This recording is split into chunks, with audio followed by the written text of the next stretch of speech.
How Robin Hood and Maid Marian were wed. Stand up again, then said the king. I'll thee thy pardon give. Stand up, my friend, who can contend when I give thee to live? Then Robin Hood began a health to Marian his only dear, and his yeomen all, both comely and tall, did quickly bring up the rear. Health is a drinking toast, wishing for health. Your pardon, sire, exclaimed Robin Hood. Pardon these my men who stand ready to serve you all your days. Richard the Lion-Hearted looked grimly about over the kneeling band. Is it as your leader says? He asked. Ah, my lord, burst from all throats at once. We are not outlaws from choice alone, continued Robin, but have been driven to it by injustice. Grant us forgiveness and royal protection, and we will forsake the forest and follow the king. Richard's eyes sparkled as he looked from one to another of this proud band, and he thought to himself that here indeed was a royal bodyguard worth having. Swear, he said in his full rich voice, swear that you, Robin Hood, and all your men from this day forward will serve the king. We swear, came the answering shout. Arise then, said King Richard. I give you all free pardon, and will soon put your service to a test. I love such archers as you have shown yourselves to be. But in truth, I cannot allow you to roam in the forest and shoot my deer, nor to take the law of the land into your own hands. Therefore, I now appoint you to be royal archers and my own special bodyguard. There are one or two matters to settle with certain noblemen, in which I need your aid. Thereafter, half of you shall come back to these woodlands as royal foresters. May you show as much zeal in protecting my preserves as you have shown in hunting them. Where now is that outlaw known as Little John? Here, sire, said the giant, raising his cap. Good master Little John, said the king, looking him over approvingly. You are this day made Sheriff of Nottingham, and I trust you will make a better official than the man you relieve. I shall do my best, sire, said Little John, with great astonishment and gladness in his heart. Master Scarlet, stand forth, said the king, and then addressing him, I have heard your tale, said he. Your father was the friend of my father. Now, therefore, accept the royal pardon and resume possession of your family estates, and come to London next court day, and we shall see if there is a knighthood vacant. Likewise the king called for Will Stuteley and made him chief of the royal archers. Then he summoned Friar Tuck to draw near. I crave my kingdom's pardon, said the priest, humbly enough, for whom I am to lift my hand against the king. Nay, the Lord sent punishment to thee without delay, answered Richard, smiling. So what can I do for you in payment of last night's hospitality? Can I find some fat living where there are no wicked men to reform and where the work is easy and comfortable?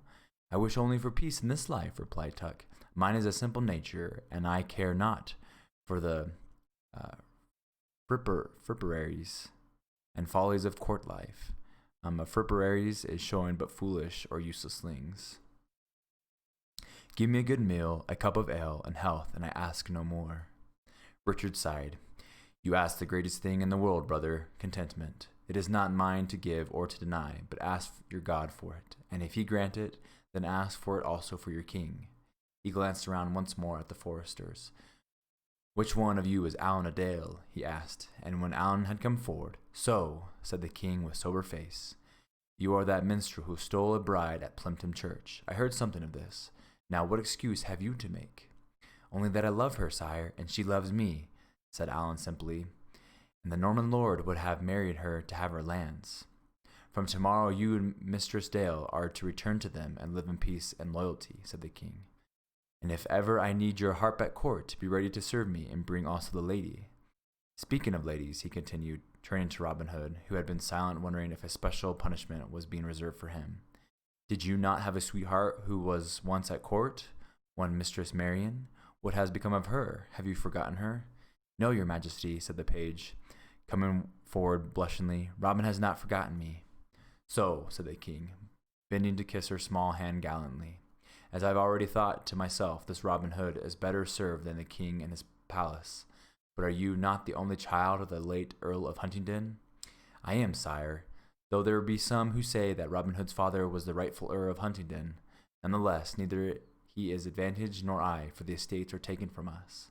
Then they shall be restored, cried the king, and to keep you two from your family's ancient quarrel over them, I bestow them upon you jointly. Come forward, Robin Hood. Robin came and knelt before his king. Richard drew his sword and touched him upon the shoulder.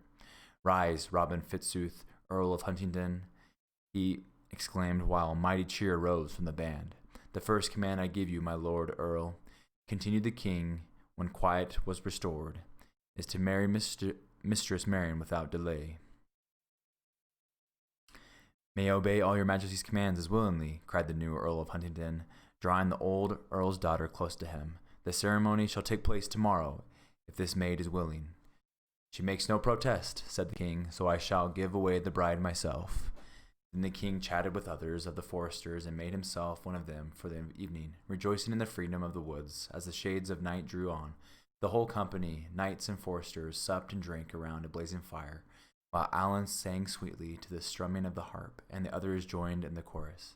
It was a happy, carefree night, this last one together under the greenwood tree. Robin could not help feeling sadness that it was to be the last, but he knew it was better so, and that the new life with Marian and in the service of his king would bring its own joys. Then the night deepened, the fire sank, and the company lay down to rest. The king, at his own request, spent the night in the open, and thus they all slept under the stars. In the morning the whole company was early on its way to Nottingham. Outside the gates they were halted. "Who comes here?" asked the guard's surly voice. "Open to the King of England," came back the clear answer, and the gates were opened and the bridge let down without delay. Almost before the company had crossed the moat, the news spread through the town like wildfire. The king is here, and has taken Robin Hood." From every corner the people flocked to see the company pass. They cheered wildly for the king, who rode smiling through the marketplace. At the far end of it he was met by the sheriff, who came up puffing in his haste to do the king honor. He fairly turned green with rage when he saw Sir Richard of Leah and Robin Hood in the royal company, but he made a low bow to his master. "Sir Sheriff," said the king, "I have rid the shire of outlaws, according to my promise. There are none left, for they all are now in the service of their king. I have determined to place in charge of this shire a man who fears no other man in it. Little John is hereby created Sheriff of Nottingham, and you will turn over the keys to him forthwith." The sheriff bowed, but dared not to speak. The king turned to the Bishop of Hereford, who had also come up to pay his respects. "Hark, my lord bishop," he said, "the stench of your evil actions has reached our nostrils. We shall demand strict accounting for certain seizures of lands and certain acts of oppression that ill become a man of the church. But first, this afternoon, you must perform at the wedding of 2 of our company in Nottingham Church, so make ready." The bishop also bowed and departed, glad to escape a stronger punishment for the time being. The company then rode on to the mansion house, where the king received the townspeople until noon, and the whole town made a holiday. In the afternoon, the way from the mansion house to Nottingham Church was lined with cheering people as the wedding party passed by. Robin, who had long been secretly liked, was now doubly popular since he had the king's favor. Along the way ahead of the king and the smiling bride and groom ran little maids strewing flowers. The only hearts that were not glad this day were those of the old sheriff and his proud daughter, who peered between the shutters of her window with envy and hatred. Within the church they found the bishop in his robes, and by his side Friar Tuck, who had been especially asked to assist. The service was said in Latin. While the organ pealed softly, the king gave away the bride, and Robin and Marian passed out again through the church doors as man and wife, while the greenwood men ran ahead and flung gold pennies right and left to the cheering crowds. Then the whole party went down to Gamewell Lodge, and thus, amid feasting and rejoicing in kingly favor, Robin Hood, the new Earl of Huntingdon, and his bride began their wedded life. Chapter 21. How Robin Hood met his death. "Give me my bent bow in my hand, and a broad arrow I'll let flee, and where this arrow is taken up, there shall my grave dig be." Robin Hood and his men, now the royal archers, went with King Richard the Lion-Hearted through England, settling private disputes that had arisen while the king was gone to the Holy Land. Then the king proceeded amid great pomp and rejoicing to the palace at London, and Robin, the new Earl of Huntingdon, brought his countess there, where she became one of the finest ladies of the court. The royal archers were the royal archers were now divided into two bands. One half of them remained in London, while the other half returned to Sherwood to guard the king's preserves. Months passed by, and Robin began to tire of the customs of city life. He longed for the fresh air of the greenwood and the merry society of his yeomen. One day, seeing some lads at archery practice, he could not help but say, "Woe is me! I fear my hand is fast losing its old skill at the bowstring." Finally, he asked leave to travel in foreign lands, and this was granted to him. He took Maid Marian with him, and together they went through many strange countries. Finally, in an eastern land, Marian sickened of a plague and died. They had been married only 5 years, and Robin felt as though all the light was gone out from his life. He wandered about the world for a few months longer, trying to forget his grief, then came back to the court at London and sought some commission in active service. But, unluckily, Richard was gone again on his adventures, and Prince John, who acted as regent during the king's absence, had never been fond of Robin. He received him with a sarcastic smile. "Go into Sherwood Forest," said he coldly, "and kill some more of the king's deer. Perhaps then the king will make you prime minister, at the very least, upon his return." The taunt fired Robin's blood. He had been in a black mood ever since his dear wife's death. He answered Prince John hotly, and the prince ordered his guards to seize Robin and cast him into the Tower. The Tower of London is the city's ancient fortress, built on Roman foundations. Once the king's home, it was later used mainly as a jail for famous prisoners. After lying there for a few weeks, he was released by the faithful Will Stuteley and the royal archers, and all together they fled to the greenwood. There Robin blew the old familiar call, which all had known and loved so well. Up came running the remainder of the band, who had been royal foresters. And when they saw their old master, they embraced him, and nearly cried for joy that he had come again to them. All renounced their loyalty to Prince John, and lived quietly with Robin in the greenwood, harming no one, and only waiting for the day when King Richard would come home again. But King Richard did not come, and would never need his royal guard again. News reached them of how he met his death in a foreign land, and how John reigned as king. The proof of these events followed soon after, when there came striding through the glade the big, familiar form of Little John. "Are you come to arrest us?" called out Robin, as he ran forward and embraced his old comrade. "Nay, I am not the sheriff of Nottingham, thank God," answered Little John. "The new king has removed me, and is greatly to my liking, for I have long desired to join you here again in the greenwood." The new king waged war upon the outlaws soon after this, and he sent so many scouting parties into Sherwood that Robin and his men left the woods for a time and went into Derbyshire. But in one of the last skirmishes Robin was wounded. The cut did not seem serious and healed over the top, but it left a lurking fever.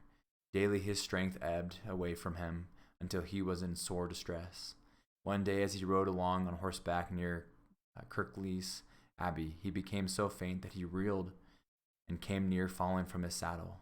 He dismounted weakly and knocked at the abbey gate. A woman shrouded in black peered out. "Who are you that knock here? We allow no man within these walls," she said. "Open for the love of heaven," he begged. "I am Robin Hood, ill of a fever and in sore need of help." At the name of Robin Hood, the woman stepped back and then, after a pause, unbarred the door and admitted him. Assisting his fainting frame up a flight of stairs and into a front room, she loosened his collar and bathed his face until he was revived. Then she spoke, hurriedly, in a low voice. "Your fever will sink if you are bled. I will open your veins while you lie quiet." Blood is medieval doctors believe that illness were caused by an imbalance among 4 fluids in the body. They cut open certain veins depending on the sickness and drained away blood, checking if for odor and greasiness in order to restore balance. So she bled him, and he fell into a sleep that lasted nearly all that day. He awoke weak and exhausted from loss of blood. Some say this abbess who bled him did it in all kindness of heart. Others say that she was none other than the former sheriff's daughter and found her revenge at last in this cruel deed. But that as it may, Robin's eyes swam from weakness when he awoke. He called warily for help, but there was no response. He looked longingly through the window at the green of the forest, but he was too weak to make the leap that would be needed to reach the ground. He then thought of his horn, which hung at his knee, and blew out 3 weak blasts. Little John was out in the forest nearby, or the notes would have never been heard. At their sound, he sprang to his feet. "Whoa, whoa," he cried. "I fear my master is near dead. He blows so wearily." So he came running up to the door of the abbey and knocked loudly. Failing to get a reply, he beat in the door with frenzied blows of his mighty fist, and soon came running up to the room where Robin lay, white and faint. "Alas, dear master," cried Little John in great distress, "I fear you have met with treachery. If that be so, grant me one last favor, I pray." "What is it?" asked Robin. "Let me burn Kirkless Hall with fire and all its nunnery." "No, good comrade," answered Robin Hood gently. "I cannot grant such a request. We must forgive all our enemies. Moreover, you know, I never hurt a woman in all my life, nor any man when in a woman's company." He closed his eyes and fell back, so that his friend thought he was dying. Great tears fell from the giant's eyes and wet his master's hand. Robin slowly rallied and seized his comrade's outstretched arm. "Lift me up, good Little John," he said brokenly. "Give me my good yew bow and fix a broad arrow upon the string out yonder among the oaks. Where this arrow falls, let them dig my grave." And with one last mighty effort, he sped his shaft out the open window, straight and true, as in the old days, till it struck the largest oak of them all, and dropped in the shadow of the trees. Then he fell back upon the sobbing chest of his devoted friend. "This is the last," he murmured. "Tell the brave hearts to lay me with my bent bow at my side, for it has made sweet music in my ears." Then all of a sudden Robin's eyes brightened, and he seemed to think he was back once more, with the band in the open forest glade. He struggled to rise. "Ah, a fine stag, Will and Allan! Never did you strum the harp more sweetly. How the fire blazes, and Marian, my Marian, come at last." So died Robin, but his spirit lives on through the centuries in the hearts of men who love freedom and chivalry. They buried him where his last arrow had fallen, and set up a stone to mark the spot. On the stone were carved these words: "Here underneath this little stone lies Robert, Earl of Huntingdon, never archer as he so good." And people called him Robin Hood. Such outlaws as he and his men England will never see again. Well, that is it, guys. That is Robin Hood. Thank you all for reading and following along with me. I hope you enjoyed it, and I hope you are doing well with this last week of the quarter. We just have this week and we are done, so make sure you are doing everything you can to get caught up and stay on top and finish this quarter strong. Please reach out to me if you have any questions or need any help. Good luck with your chapter study questions, and I will see you guys in the next video. You guys are awesome.